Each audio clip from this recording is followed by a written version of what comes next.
हम क्या कर रहे हैं? पहले ये कंप्यूटर उठा लो, मैं उस कमरे में जाके देखता हूँ, शायद कुछ मिल जाए। कुछ ना कुछ तो मिल जाएगा। क्या पता उसने कोई पैगाम छोड़ा। हाँ, एक काम और करना कि अलमारी और फ्रिज में भी देख लेना। ठीक है भाई।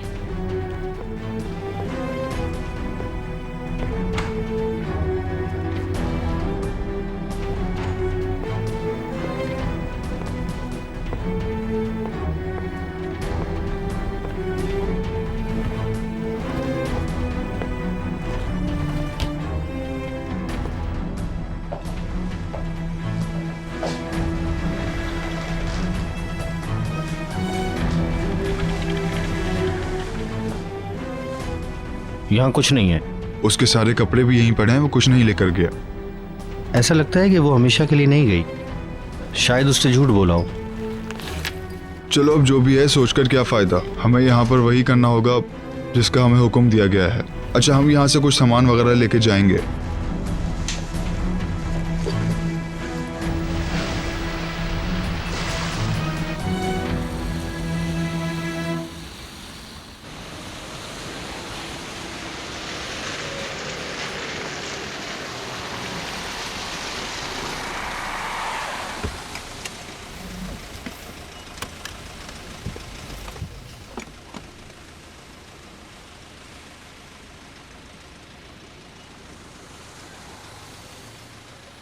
सफ़र ख़त्म हुआ समी। ये क्या बोल रही हो तुम?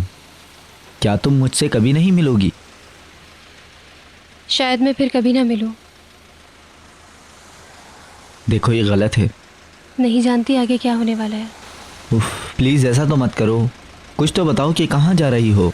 इस दुनिया में कुछ भी हो सकता है। तुम्हें कोई ज़रूरत हुई तो मैं आ जाऊँगा। तुम्हें बताया था, अच्छा होगा कि तुम मुझसे दूर ही रहो, ठीक है?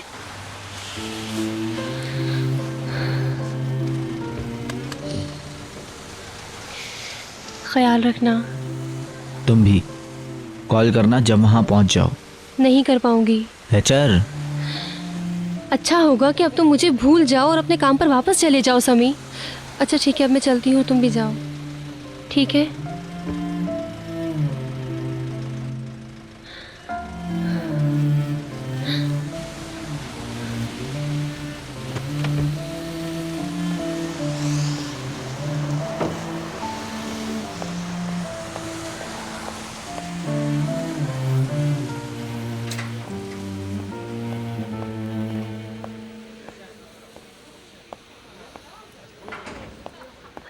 मरहबा। खुश आमदी। ट्रेवजन जाने के लिए मुझे एक टिकट चाहिए। ठीक है, कब जाएंगी आप?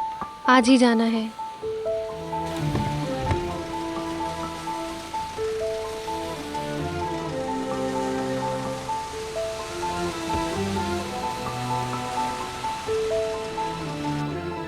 आपको फ्लाइट से 1 घंटे पहले एयरपोर्ट पहुंचना होगा। जानती हूँ। हाँ, और मुझे ट्रेवजन पहुँचकर वहाँ से कहीं और भी जाना है। क्या इसमें आप मेरी कोई मदद कर सकती हैं? क्यों नहीं? जी सर, बोलिए। हम साथ जाएंगे।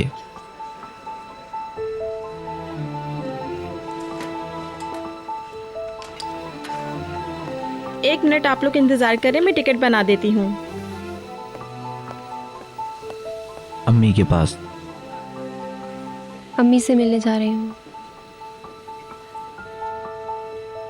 उसके बाद कहाँ जाऊँगी मुझे खुद नहीं मालूम। वो पुलिस के पास क्यों नहीं गई थी? और वो इस तरह तुम्हें बताने क्यों आई थी?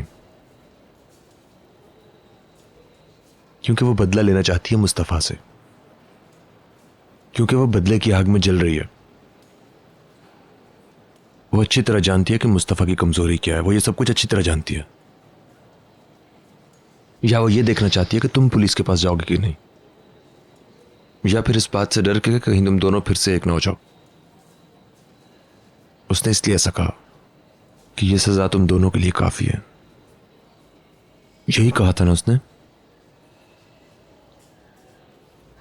बकवास है ये।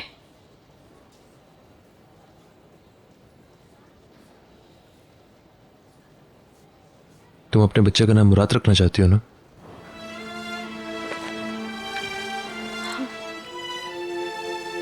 तुम्हें पता है ना मुझे दुख होता है। माफ करना, लेकिन मैं ये सोच रहा हूँ कि वो आदमी अब तक तुम्हारे पीछे है, पता नहीं वो क्या करेगा। मुझे तो यही समझ नहीं आता। लेकिन तुम्हारे कहने से ज्यादा तकलीफ होती है। मेरा मकसद तुम्हें इस तरह तकलीफ पहुंचाना हरगिज नहीं है फातिमा गुल। मैं खुद को तकलीफ पहुंचाना चाहता हूं। पता नहीं मैं। करीम प्लीज। आप लोगों को यहाँ पर इंतजार करने की जरूरत नहीं है, आप लोग जा सकते हैं। कोई खबर है क्या उमर भाई? दोनों के वारंट निकल चुके हैं, अब देखना है कि आगे क्या होता है। चलो यहाँ से निकलते हैं। अगर वो लोग यहाँ आ रहे हैं तो मुझे उनकी शक्ल भी नहीं देखनी। लेकिन मुझे देखनी है। करीम उठो फौरन।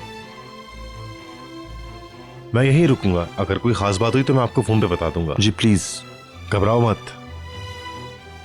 चलता हूं, अपना ख्याल रखें। शुक्रिया। खुदा हाफिज। शुक्रिया।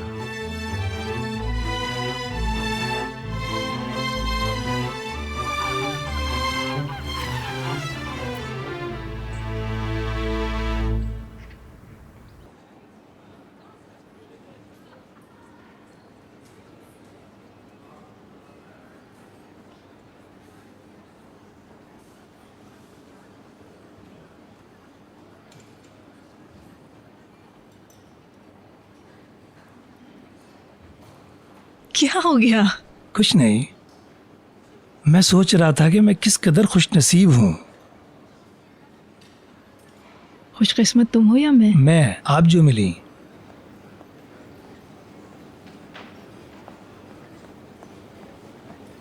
वो बच्चे देखो, हमारी तरह शायद हनीमून पर ही आए हैं। ऐसा ही लग रहा है, बिल्कुल हमारे बच्चों जितनी उम्र है इनकी। काश के फातिमा गुल और करीम में भी इतना ही प्यार हो जाए। क्यों फिक्र करती हैं, हो जाएगा। लेकिन ये आसान नहीं है ना। वो लोग एक कदम आगे बढ़ते हैं तो 3 कदम पीछे हटना पड़ता है उन्हें। एक हाथ बढ़ाता है तो दूसरा खींच लेता है। उन दोनों के दरमियान मोहब्बत भी है और नफ़रत भी है। वो क्या कहते हैं, पानी कभी एक जगह ठहर नहीं सकता। हाँ, मेरा ख्याल है वो लोग यहाँ तक पहुँच गए, ये भी बहुत बड़ी बात है। हाँ वो तो है, लेकिन उन्हें यहाँ आने में बहुत मुश्किल पेश आई। काश कि आप फातिमा गुल से शुरू में मिले होते।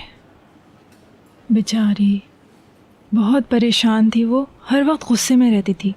जब भी मौका मिलता था करीम पे गुस्सा उतारती थी अपना। ऐसी लड़की नहीं है वो।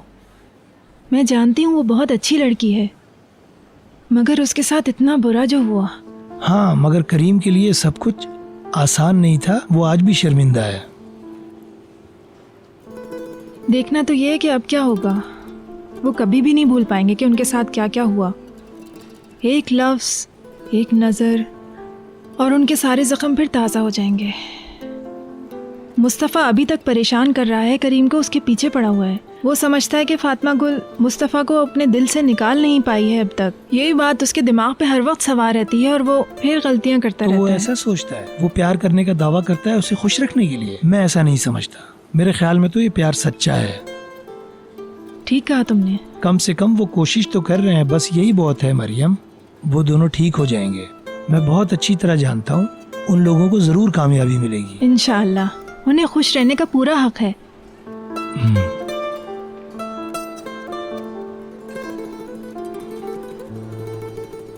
देखा तुमने, लगता है सब कुछ बिल्कुल ठीक है। उन्होंने फ़ोन तक नहीं किया हमें। अरे हम हनीमून पे हैं और हमारे बच्चे बहुत समझदार हैं। चलो हम उनको कॉल करते हैं। ऐसा करो, तुम फ़ोन कर लो, तुम ही बात करना, मैं बात नहीं करूँगी। ठीक है, मैं बात करता हूँ।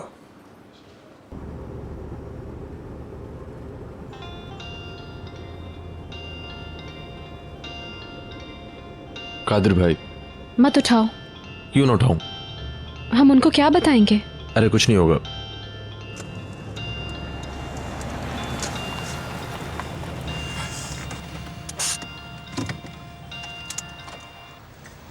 हेलो करीम, कैसे हो तुम? मैं ठीक हूँ, आप दोनों कैसे हैं? हाँ, हम दोनों भी ठीक हैं। हमें फिक्र हो रही थी तुम लोगों ने कॉल नहीं की। क्योंकि आप लोग हनीमून पे हैं इसलिए। आप दोनों ठीक है ना वैसे? और होटल कैसा लगा आपको? हाँ हाँ, सब कुछ अच्छा है यहाँ। गुड, ये तो अच्छी बात है। और क्या हो रहा है? कुछ नहीं, क्या करना है, काम काज बस।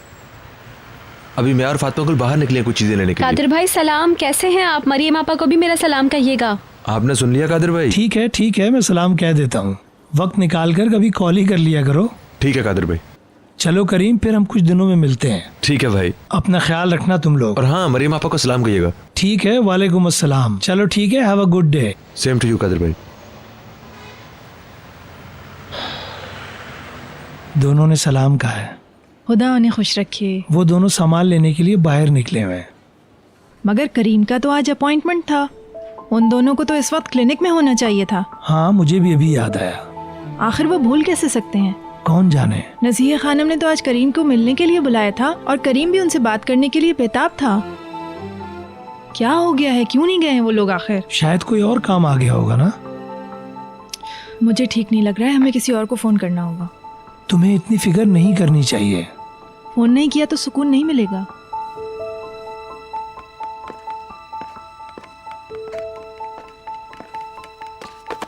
यहाँ आओ लूडूस। चलो अपना हाथ दो मुझे। हाथ दो अपना, मुझे अपना हाथ दो। मुकद्दस देखना जरा, ये तुम्हारी बात समझता ना, तुम इसको समझाओ। राहिमी, आज बहुत काम है, मुझे वक्त नहीं मिलेगा लूडोस के लिए।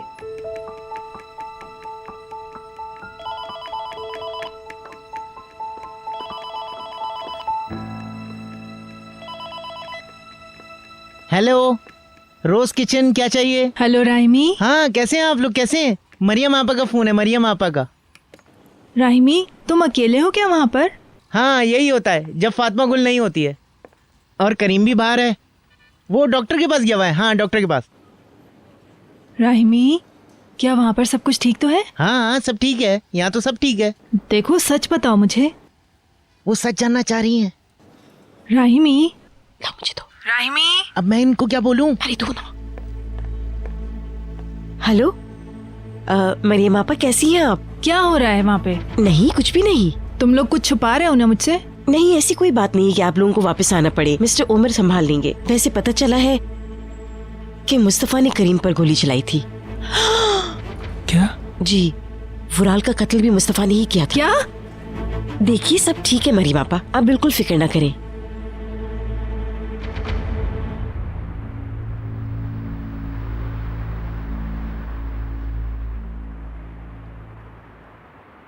जैसे ही खबर मिली वो कहीं चला गया। ये हचर ने बताया होगा ना उसको, उसी ने फोन किया होगा उसे। या फिर जो कुछ भी उनके दरमियान हुआ, शायद उसको पहले ही पता था इस वाकये के बारे में। जैसे ही वारंट हाथ में आया, हम लोग पुलिस वालों के साथ ऑफिस गए। वो आज काम पे आए ही नहीं। हम राब्ता करने की कोशिश कर रहे हैं। कोई अंदाजा है कि वो कहाँ हो सकता है? देखो, तुम किसके साथ काम कर रही थी, कैसी आदमी पर भरोसा किया तुमने। अभी ये फैसला होना तो बाकी है कि वो किसके लिए काम करता है। मेल्थम, सब जानते हैं कि आप लोग उसे इस कंपनी में लाए थे। मेल्थम, क्या तुम खामोश रहोगी? आप जाके देख सकते हैं ऑफिसर, लेकिन जैसा मैंने आपको बताया वो आज ऑफिस नहीं आया। ये कैसे हो सकता है? पुलिस और उनकी गाड़ियां, वो भी हमारे दरवाजे पर। लगता है हम लोग फंस चुके हैं। जरा देखो उन्हें लगता है कि वो ठीक कर रहे हैं।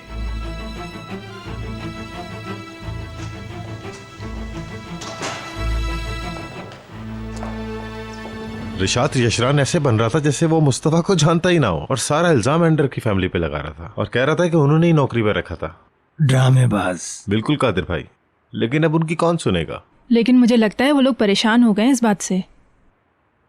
वो तो ठीक है, मगर कुछ पता चला आंसू का? वो भी घर से गायब है।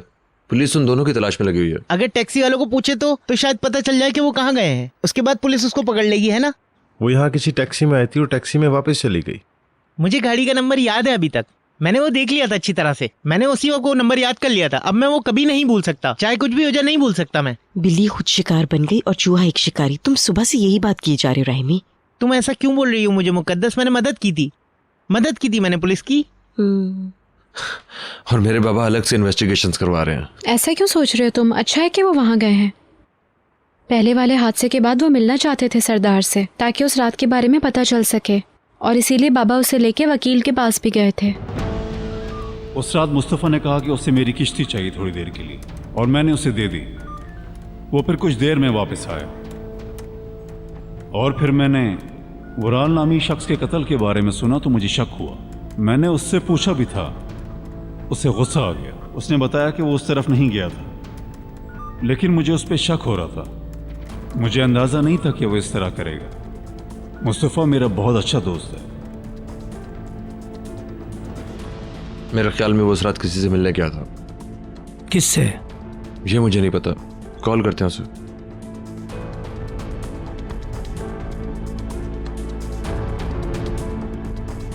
ये तो बहुत गलत बात है। आप लोग हनीमून से वापस क्यों आ गए? आप वापस क्यों आ गए? यहाँ तो ये सब कुछ चलता ही रहता है। ये कैसे हो सकता था भाई? तुम लोग यहाँ पर इतनी परेशानी में हो और मैं वहाँ बैठकर अपना हनीमून मनाती रहती तुम्हारे ख्याल में। पहले वो हैवान पकड़ा जाए फिर आप वापस चली जाइएगा। क्या हुआ? नहीं उठाया फोन। शायद फोन उसके पास ना हो। मैं उसे दोबारा कॉल कर लूंगा। हमने रस्सी का सिरा पकड़ लिया है, बस अब खींचने की देर है। इंशाल्लाह सब ठीक होगा।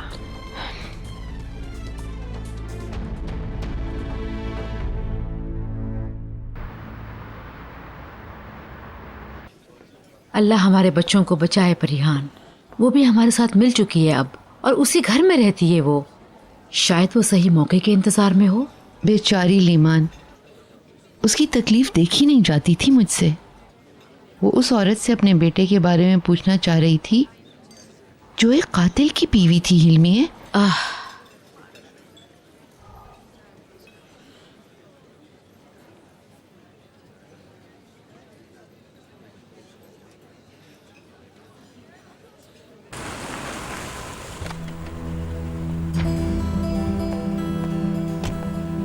कहाँ पहुंचे तुम लोग?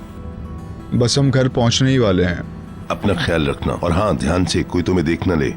सर आप बेफिक्र रहें। ठीक है, अगर कोई मसला हो तो मुझे बताना।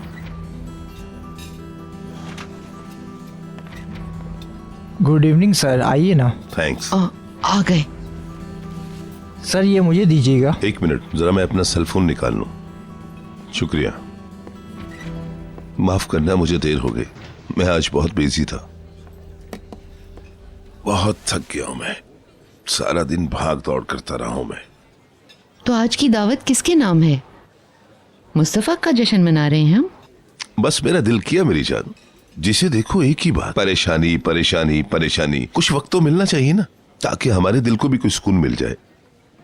अच्छा, मुनीर नजर नहीं आ रहा, कहाँ गया है?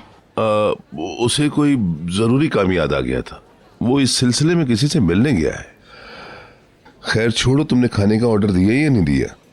तुम्हारा इंतजार कर रहे थे। अच्छा, तो मेरा इंतजार किया जा रहा था।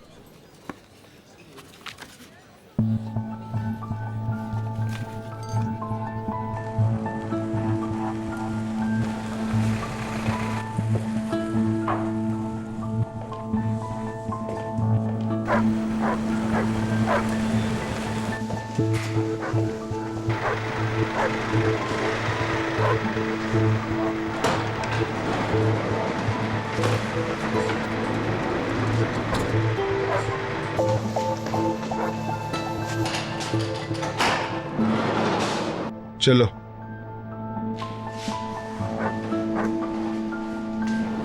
अभी मैं तुम्हें नीचे लेके चल रहा हूं ताकि कोई देख ना ले।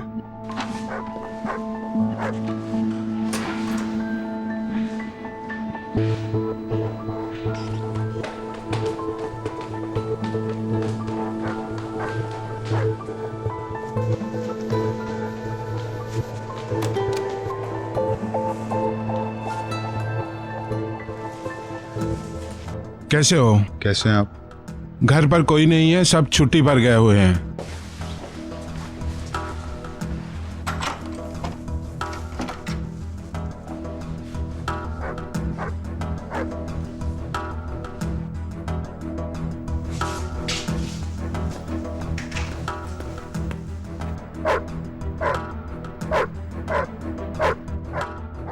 ये कुत्ता सारी रात भौंकता रहा है। लगता है कुत्ते को कुछ महसूस हो गया। इस खेल का अंजाम बहुत ही खतरनाक होगा, बस अंकल को महसूस हो जाए। उन्हें लगता है कि यही ठीक है, लेकिन हमारे सर पर तलवार लटक रही है। मैं जा रहा हूँ, मेरी जान मेरा इंतजार कर रही है, मैं यहाँ नहीं रुक सकता।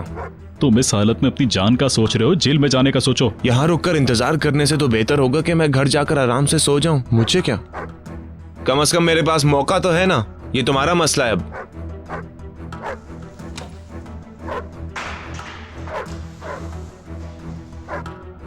चलो मेरे भाई, अपना ख्याल रखना। Good night.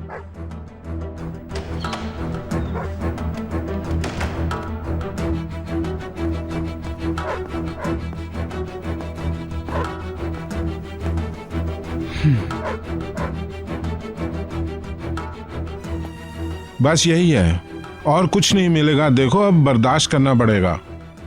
यासिर तुम्हारे लिए बिस्तर ले आएगा, कुछ खाना और दूसरा सामान भी। हाँ, इसके अलावा तुम्हारी बीवी पकड़ी गई है। पुलिस ने उसे एयरपोर्ट से गिरफ्तार किया, फिर तफ्तीश के लिए इस्तांबुल ले आई। मेरे ख्याल से आज रात कोई खबर मिलेगी।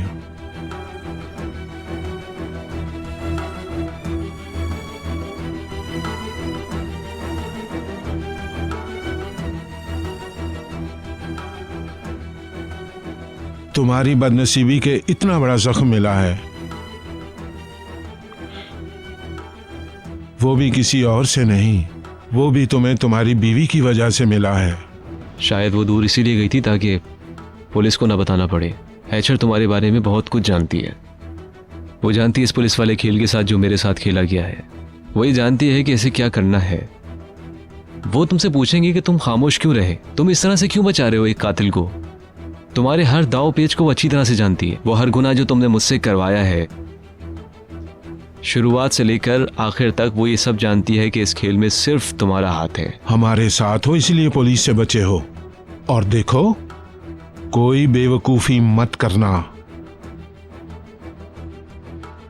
जानते हो क्या करना है? ठीक है। तुम नहीं जाओगे, यहां से एक कदम भी बाहर नहीं निकालोगे, समझे? किसी को भी पता नहीं चलेगा कि तुम यहां छुपे हुए हो।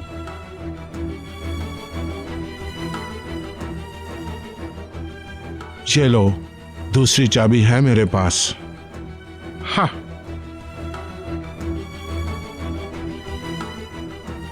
अंदर से लॉक कर लो। इसे अपना घर ही समझो।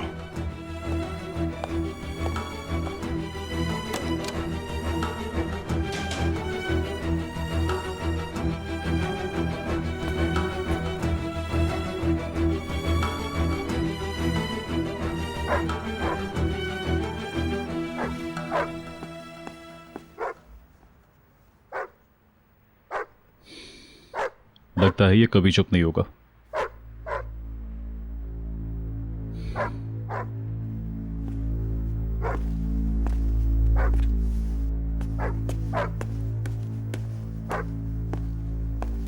अंकल, क्या बात है? क्या हुआ? हमारा मेहमान आ रहा है। कहाँ जा रहे हैं? Police station. मैंने सुना है कि वो आंसू को लाने वाले हैं। अंकल, अतवान भी जा चुका है, मैं अकेला क्या करूंगा यहाँ इस आदमी के साथ? डरो मत, वो पहले ही परेशान है अपनी वजह से। अंकल देखिए, ये ठीक नहीं है। ये ठीक है, जान बचानी है तो इसे बर्दाश्त करना होगा। लेकिन मैं ही क्यों? कुछ नहीं होगा, कुछ नहीं होगा, क्यों डर रहे हो? हाँ, कहना बहुत आसान है।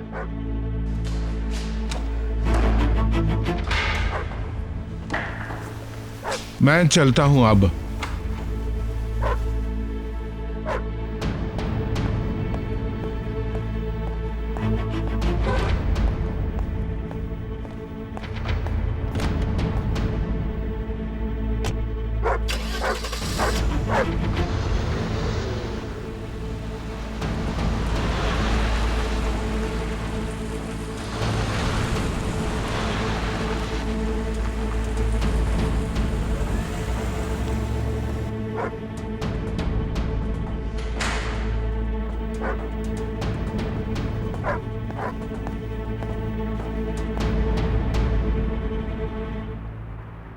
देखो, मैं तो भूल ही गई, सारे कपड़ों की तय खराब हो जाएगी सूटकेस में।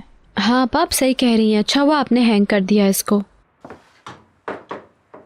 कल रात आपने क्या पहना था? मैंने ये वाला ही पहना था ना। मेरा मतलब रात को क्या पहना था? अपने काम से काम रखो। ओफ, मैं तो बस ऐसे ही पूछ रही थी। मैंने कहा ना मुकद्दस खातून, वो जगह बहुत खूबसूरत थी, बहुत सुकून था वहाँ पर। मौसम भी बहुत अच्छा था। जैसे ये तो कुछ समझती ही नहीं है। मैंने ये तो नहीं पूछा। मुकद्दस खातून, कोई और काम नहीं है? चलो जाओ यहाँ से। अच्छा, मैं ये नहीं पूछती फिर, लेकिन मैं देख रही हूँ चेहरा खिला हुआ है। अच्छा और बताओ, तुमने क्या किया? हम घूमते रहे बस, बहुत मजा आया हमें। ये लोग रात में बहुत देर से घर आए थे और दूसरी सुबह ये कोयल की तरह गुनगुना रही थी। लगता है रात बहुत अच्छी गुजरी होगी, है ना? अरे वाह भाई। और फिर ये पहाड़ टूट पड़ा। जिंदगी में खुशियाँ आती ही नहीं है कि गम का पहाड़ टूट पड़ता है। कुछ अच्छा होने के बाद हमेशा बुरा होता है। अब तो आदत हो गई है। तुम इतनी ज्यादा परेशान क्यों हो रही है फातिमा गुल? हम जानते हैं कि कातिल कौन है, लेकिन देखो मुस्तफ़ा तुम्हारे लिए कातिल भी बन गया। उसने अपनी जिंदगी तबाह कर दी तुम्हारा बदला लेने के लिए। हाय, करीम भी सुनकर खुश नहीं होगा। दरअसल उसे तुमसे प्यार ही नहीं था। अगर उसे सच्चा प्यार होता ना तुमसे तो ये सब कुछ ना करता। खैर, अब जो होना था सो हो गया। एलिफ आई है। उठ गई ये? हाँ, उठ गई। अच्छा, मुझे तो फुप्पो की जान, कैसी हो मेरी गुड़िया?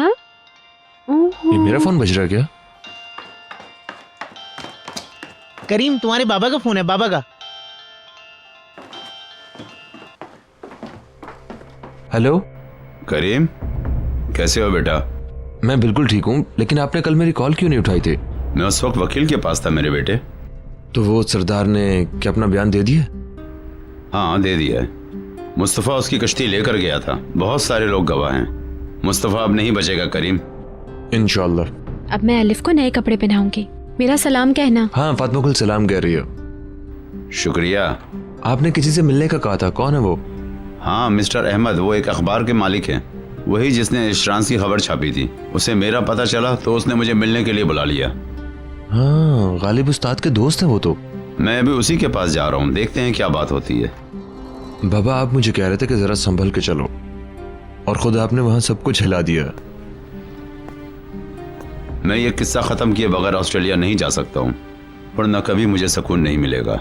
जब तक उन्हें सजा नहीं मिलती मैं सुकून से नहीं बैठ सकता। लेकिन आप प्लीज अकेले कुछ मत कीजिए। ये काम वहां की पुलिस और वकील का है। बिल्कुल बेटा, मैं उन्हीं लोगों की मदद कर रहा हूँ, और बस मैं तुम्हारी मदद कर रहा हूँ। मुझे भी खिदमत का मौका दो बेटा। अच्छा ठीक है, अपना ख्याल रखिएगा। अरे मेरी फिक्र मत करो। चलो ठीक है, अब मुझे जाना है। अहमद मेरा इंतजार कर रहा होगा। अगर कुछ पता चले तो मुझे फोन करना। ठीक है। अच्छा, फिर मिलते हैं। जल्द मिलते हैं।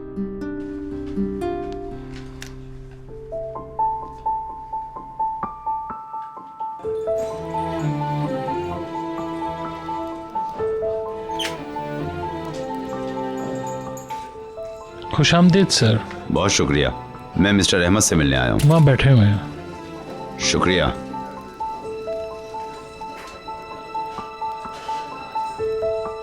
मरहबा। मरहबा। आप मिस्टर फारतीन हैं। आपसे मिलकर बहुत खुशी हुई। मुझे भी। प्लीज बैठें, तशरीफ रखें।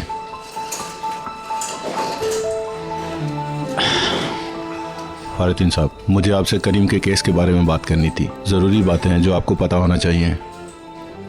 जी बोले, मैं सुन रहा हूँ। एल्चर, डरो मत, तुम्हें जो ठीक लगता है वही करो। जल्दी चलो, इन्हें सब कुछ बता दो। अब कोई रास्ता नहीं बचा है। अब तुम्हें इन लोगों को सच बताना ही होगा। अच्छा, नचाली को ले आया हूँ सर। अंदर आ जाओ। खुश आमदीद, बैठ जाओ। सर, मोहतरमा बयान देने से इनकार कर रही हैं। तुमने अपने शौहर को फातिमा गुल अलगाज के बारे में क्या बताया? देखो, जो तुम्हें पता है मुझे बता दो। देखो, घबराने की कोई बात नहीं, सच बताओ। मुझे आंसू कहते हैं। मेरा नाम है ये।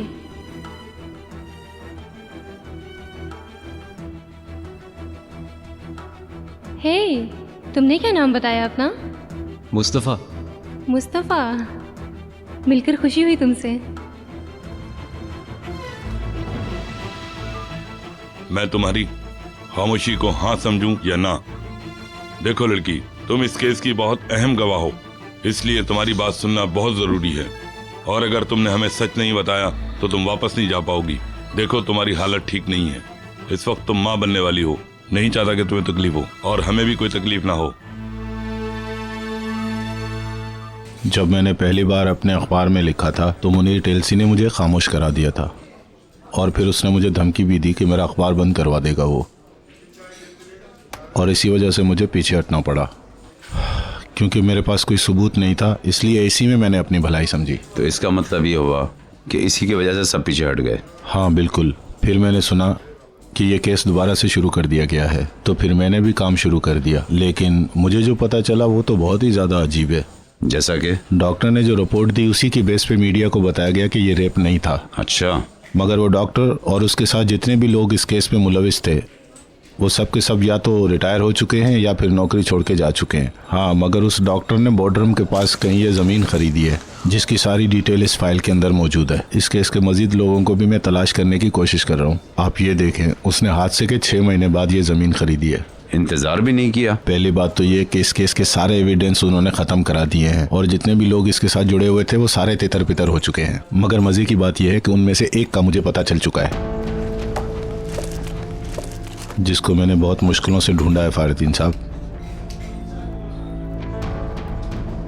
तो इस तरह उन्होंने हॉस्पिटल में सबको खामोश करवाया? जी हाँ, हर वो इंसान जो इस केस से जुड़ा हुआ था। इस सिलसिले में मैंने डॉक्टर से बात करने की बहुत कोशिश की। नर्सेज और हॉस्पिटल के लोगों को किसी को भी इस रिपोर्ट पे यकीन नहीं था। फारिदीन साहब, उन सबको भी मेरी तरह शक था, लेकिन वो लोग भी कुछ साबित नहीं कर सके। मेरे ख्याल में उनकी गवाही इस रिपोर्ट को झूठा साबित कर सकती है। हाँ, लेकिन कोई और सबूत नहीं है हमारे पास। मुझे ये लगता है यशरांस ने सबकी जेब गर्म कर दी है, इसलिए वो सब बच गए। मैं इतनी आसानी से उन्हें भागने नहीं दूंगा। हमें इन चीज़ों के साथ आगे बढ़ना होगा कि उन्होंने ये जायदाद कहाँ से बनाई, उस दिन के बाद उन्होंने क्या क्या किया वहाँ पे, ये सब कुछ सामने आना चाहिए। उसके लिए हमें कुछ करना होगा। बिल्कुल ठीक। हाँ, आप अपनी तरफ से तहकीकात कर सकते हैं, मगर आपको पता है कि हर तालाब में गंदी मछलियाँ होती हैं। मेरा मतलब ये नहीं कि हर कोई गलत होता है, लेकिन ये आदमी मुझे बहुत मशकूक लगता है, बहुत ज़्यादा।